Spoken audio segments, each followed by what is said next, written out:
How's it going? I'm Aaron, and this is Sticky Media Productions giving you a game review. So, it's on this channel we go through various times of having to wait for certain projects to come out of the woodworks, especially if we've been able to have some time to actually sit down and wait for special projects to develop. And the game that we're reviewing today, that being Black Myth Wukong, happens to fall right in line with that very same concept.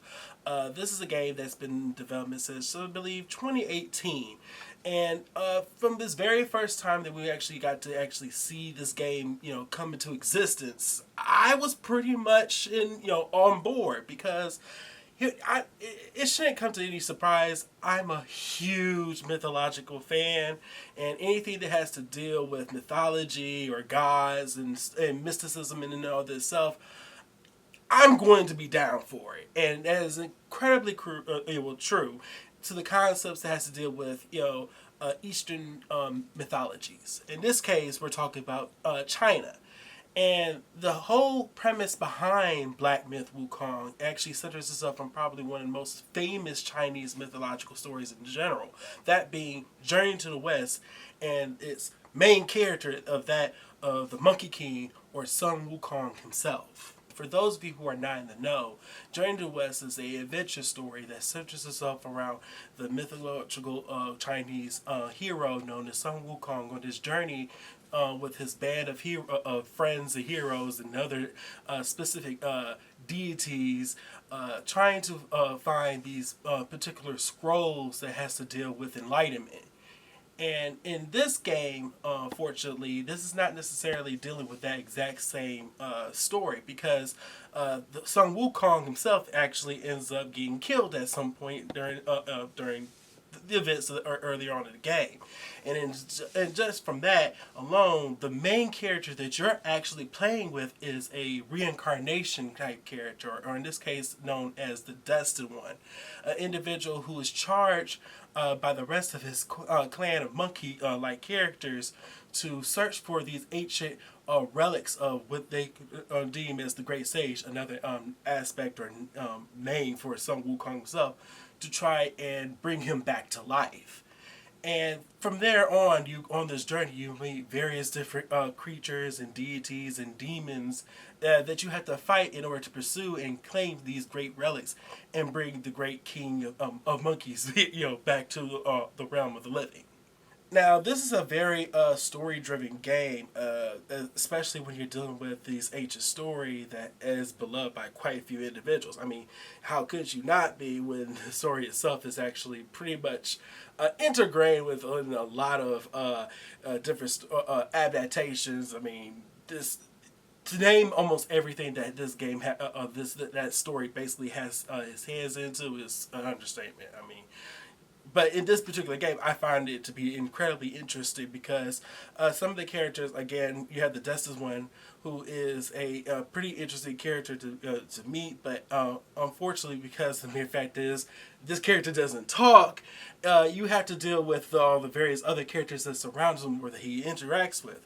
One of my favorite characters, actually, that this game actually ended up bringing you into, introducing yourself to, is a character known as Baoji, or this great pig sidekick that was actually a great friend to Sun Wukong.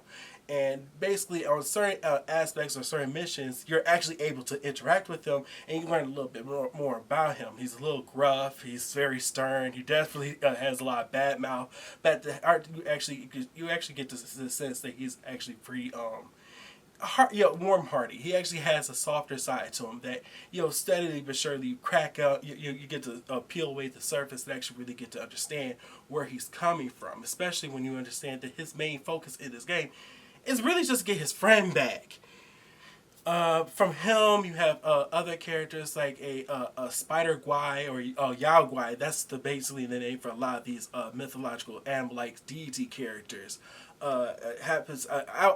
From what I was getting from the story basis, was somewhat of a love interest, and there's a whole summary storyline that deals with that within the chapters of the game itself. That a lot with Spider Yao-Guai's I actually found pretty interesting. From them, there was other characters from the Celestial Court, which were pretty much the main antagonists of the overarching story itself. One of which being this DD-like character called Erlong. He was so cool. I believe he's like some form of a warrior god.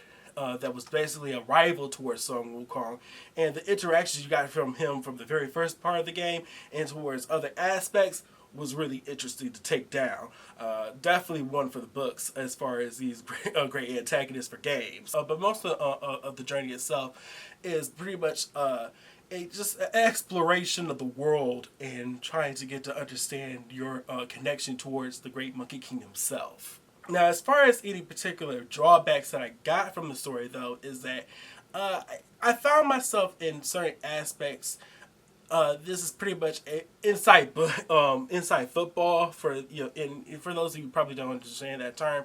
Basically, if you're not already in the know about the story of Journeys to the West, a lot of this is pretty much catch up on, and maybe try to understand it through the various items and different plot points that are introduced to you through certain character dive-ins, thanks to the this game's unique aspects of telling a story through journal entries and stuff like that, or the some bit of dialogue you get in between different characters.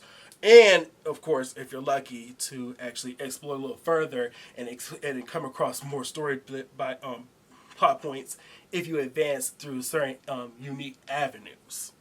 But for the vast majority of it, again, it's mostly inside football. So if you're not already interested or have any real inkling of how the story began or ends up concluding, it can be really tough to be able to follow it if you because they don't really it doesn't hold your hand. Basically, this story is like go pretty fast, and it's also in a sense of it's expecting you to do a lot of that heavy hitting research on your own, or just following it with the few bits of dialogue or item entries that you're actually able to find. Now, when it comes to the gameplay, one of the major things that I've actually ended up hearing from a lot of individuals, and it actually is quite a bit of a pet peeve of mine, is this whole description of it being what is a lot of individuals want to claim it to be a Souls-like series, which at the end of the day, let's be honest, role-playing action-adventure games or platformers is just, that's where this particular game finds itself into. If there's any aspects to do this that makes me or at least reminds me somewhat of it being a Souls-like series of games, comes from the fact that there are quite a few different shrines, or in this case, the stand-in for, I guess, bonfires, or just basically safe zones for your character to find and interact with in order to level up, buy certain items, and just take a chill pill in between all the action exploration, especially since this game likes to throw itself quite a few different enemies at your way. And talking about those enemies, well, the Yao Guais in general, there is so many different types of styles of enemies. Now, they all pretty much function in a similar basis within the context of different kinds of unique attributes that they throw at the Destined One, or the main character himself, such around the concept of what they call are the four banes, or elemental or specific environmental attributes that are effectively degrade your character, that being burn or fire based attacks, poisons, shock or lightning based attacks. But those four banes are definitely something that you have to worry about. But this game does give you various different items in order to deal with it, and also, of course, its own unique aspects to be able to deal with it if you don't have those particular items.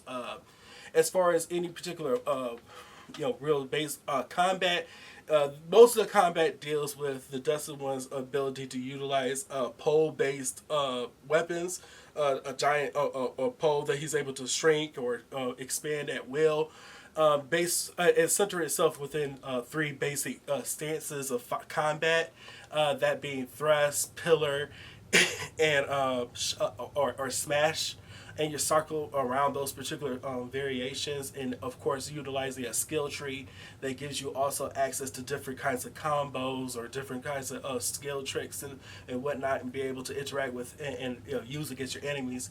And of course, this, because this individual is supposed to be very much like the son of the Monkey King himself, is also able to utilize these spell-like abilities as well, that he's also utilized in upgrade along with his ability to utilize the pole. Another cool aspect to the gameplay, which I find to be more the unique aspect that this game brings to the table, is the concept of transformations. Transformations are gained by defeating certain other class-based enemies and absorbing them from their particular spirit echoes or whatever that you're able to get from the defeated enemies. And I believe on this game there's like at least 72 different transformations, which also harkens back to the original story of Journey's West, that being Sun Wukong's ability to transform into the 72 different transformations that he was able to learn on his journey. In this game, the 72 different styles that are basically based off of all the various enemies classes you're able to fight against and utilize them in combat. Now, you're not able to transform into them, at least the 72 transformations you get, you're not able to transform into them forever. They're basically for like maybe one or two basic attacks that you transform right back. Or there are unique plot points in the game where you have to transform into a specific creature or whatnot just to move along certain plot points. But I find one of the more interesting concepts is how well you're able to utilize certain transformations to fight with certain different types of enemies. As far as a drawback when it comes to combat, again, being able you're playing as a character that's supposed to be a monkey-like character. And one of the highest points that you could have done, as far as I'm concerned, other than the basic combat styles, and which again is pretty much, they do a decent job in being able to utilize a pole for different kinds of combat kung fu aspects. But transversal, as far as I'm concerned, most of this game really just has you running around, except for like maybe one chapter in which you get to utilize a different mode of transformation. And once you get to that that particular chapter and that mode of transportation, is pretty interesting, especially since it definitely breaks up the monotony of basically just walking around or running. But I wish we were able to do more platforming aspects with this particular, with the Monkey King. You're a monkey. I want to be able to jump around and swing from treetops or jump off and stuff like that, especially and utilize your pole to be like, using like a pogo and whatnot. That would have been really, really cool, especially being able to transverse mountains and whatnot. But they don't have that. Again, most of this game is centered around the concept of you just, running and walking towards certain aspects throughout the journey. And it's pretty much, even though it's the story itself, the way it tells it is pretty linear, you are able to transfer back to certain levels or chapters, especially because, again, this is a game that really rewards individuals for exploring it. And there are quite a few things you're able to get if you're actually if you're following certain story plot points and whatnot. But I wish that transversal aspect was done so much better.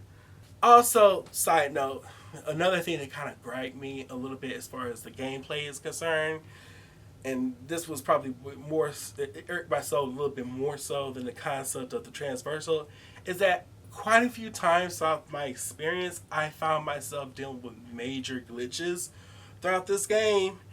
And that was a pretty big, step back for me, especially when it was so severe where I actually literally had to reboot the system in order to get back. I mean, I was fighting certain bosses, and the boss fights in this game are really interesting and really cool. Some of the type of stuff that I actually find to be what is worthy of a next-gen title. But I don't know if it's because of the performance style of the engine, which this game utilizes, I believe, for real, was it the Real Engine 5 or whatnot?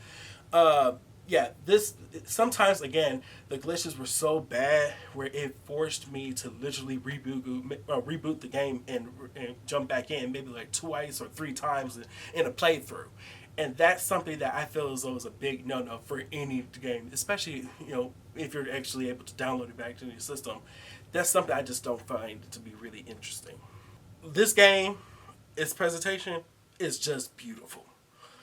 Again, the engine that they're utilizing for this game, and I'm never going to tell you or say this, that a game has to be photorealistic in order for it to look pretty. Depending on how well you do your art direction, that is more than enough. And this game utilizes art direction to an extensive, display. From this lush pasture, from lush greenery to the desert, deep swirling deserts of winds and webbed, and this game is just gorgeous. Going back into the concepts of how it is able to tell certain story structures or certain plot points through item discovery, which in itself, when it does the item discovery, is pretty cool and interesting, especially when you're able to reward yourself from the textile work and the way that your clothes are able to flow and move throughout throughout the system, and the game itself is gorgeous. Certain journaling aspects. I love the way they be able to tell you a story and have these intricate Asian inspired painting and art, was I believe paint stroke styles. It is just amazing. They really put their they threw their everything in the kitchen sink in this game, especially when we're talking about certain aspects, and when they actually when you defeat certain chapters, they do not they throw out all the stops. They had multiple different animation styles just to tell you certain aspects of the story, and I was just blown away with the amount of detail and the love and the passion they did just to tell the story. They go through multiple variations, clay animation, certain water stroke paint style animation. The whole works was just done, and I found certain chapters and the way they animated was just amazing. I just loved it from from start to finish. Now, as far as music is concerned, this probably had some of the best music or sound direction that I had in a game so far this year. I was there were certain moments in which they utilized the score of this game that almost brought a tear to my eye. How beautiful it was able to rendition, and the songs on here. Oh my god! I this is probably one of those styles that I actually would not hate myself for going out and just buying the full deluxe edition just so I could have the full soundtrack. In which this game actually has a feature in which it actually does record after you defeat certain chapters and progress certain on. It does allow you to circle back through the music, which was a plus because I actually did find myself quite a few times actually going back and re-listening to certain tracks just as much as I went back to actually watch some variations of the story being told through the animation styles. Again, top notch. They definitely put their foot all up in this game. And this is definitely one of those titles. I totally understand where this is going to be probably on the very top of everybody's top 10 for this year alone. Because, my God, they did it. And even though they basically, there are certain things that were going to hold it back for me from being our highest when it comes to certain titles that's out here, this is definitely one of those games where I was definitely impressed, and I was very interested to see. I want to see more for what this studio actually has to offer. This is probably like the first game, as far as I'm concerned, from the studio that I've played. And if they are bringing they're all just out from this outing alone, I am really interested to see down the road what else they're going to be bring to the table. So overall, as far as I'm concerned, Black Myth Wukong is an amazing game to try out. But that's what I have to say for Black Myth Wukong. As always on this channel, you can like, share, and subscribe, and catch us back down there at the bottom. Give us your feedback. Have you played Black Myth Wukong? Have you been a fan of this of the story itself that's coming from? I want to know. Let's talk. Let's get that conversation going. But I have been Aaron. This is Seeking Media Productions, and we'll catch you back later for more content just like this.